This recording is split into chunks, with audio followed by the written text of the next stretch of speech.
సంతోషాలు. తుర్షేడ్ గ్రామంలో అనమైన మల్లయ్య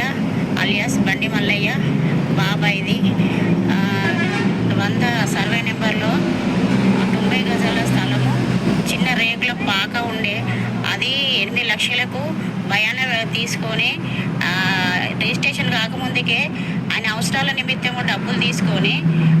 ఖాళీ ప్లేస్లో బిడ్డ నేను కాళ్ళు లేని దాని కానీ నాతోటి డబ్బులను పెట్టించి అటో రూమ్ ఇటో రూమ్ వేయించి చుట్టూరంగా కాంపౌండ్ వాళ్ళు పెట్టించి ఆయనే ఇప్పుడు రిజిస్ట్రేషన్ చేయమంటే రోజుకు అబద్ధం ఆడి ఉల్టా వాళ్ళ బిడ్డకు గిఫ్ట్ డీడ్ చేసి నన్ను బాగా చిత్రహింసలు పెడుతుంటే నేను ఎఫ్ఐఆర్ పోలీస్ స్టేషన్ పోయి కంప్లైంట్ ఇస్తే ఎఫ్ఐఆర్ చేసినాక కూడా వాళ్ళ బిడ్డ గిఫ్ట్ డీడ్ చేస్తే అది క్యాన్సిల్ చేయించినాక కూడా వాళ్ళు ఈ చిత్రహింసలు పెట్టుకుంటా ఇంజక్షన్ ఆర్డర్ నాకు కోర్టు నుండి వచ్చినాక కూడా నన్ను ఇంట్లో రానియకపోతే సార్ నన్ను రానిస్తలేరా పోలీస్ కంప్లైంట్ ఇస్తే నిన్న వాళ్ళు కంప్లైంట్ ఇచ్చినాక కూడా వాళ్ళు ఇంటికి వచ్చి ఆ ఇంట్లో గేట్ ఎత్తుకపోయి బయట పడేసిరు, ఎక్కడ పడేసిరో ఇంట్లో షార్టర్ ఎత్తుకపోయారు, బోర్లు ఎత్తుకపోయారు. మా ఇల్లు నిన్న జరిగింది. రాత్రి 28వ తారీఖు 12:20 10 మంది ఇన్నోవా జనవరి 28వ తారీఖు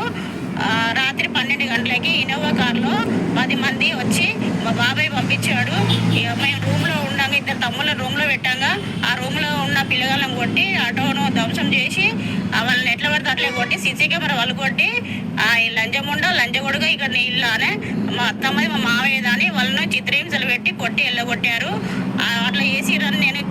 కంప్లైంట్ ఇచ్చిన 29 నాడు కంప్లైంట్ ఇస్తే ఎస్ఐ సారు నరేష్ సారు ఆయన వాళ్ళకు సపోర్ట్ చేసుకుంటూ మేము చేసేదానికి కూడా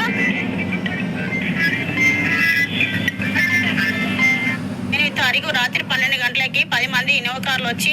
మమ్మల్ని బెదిరించుకుంటూ మా 2 తమ్ముళ్ళను నా సేఫ్టీ కోసం పెట్టుకుంటే వాళ్ళని కొట్టి ఆటోని ధ్వంసం చేసి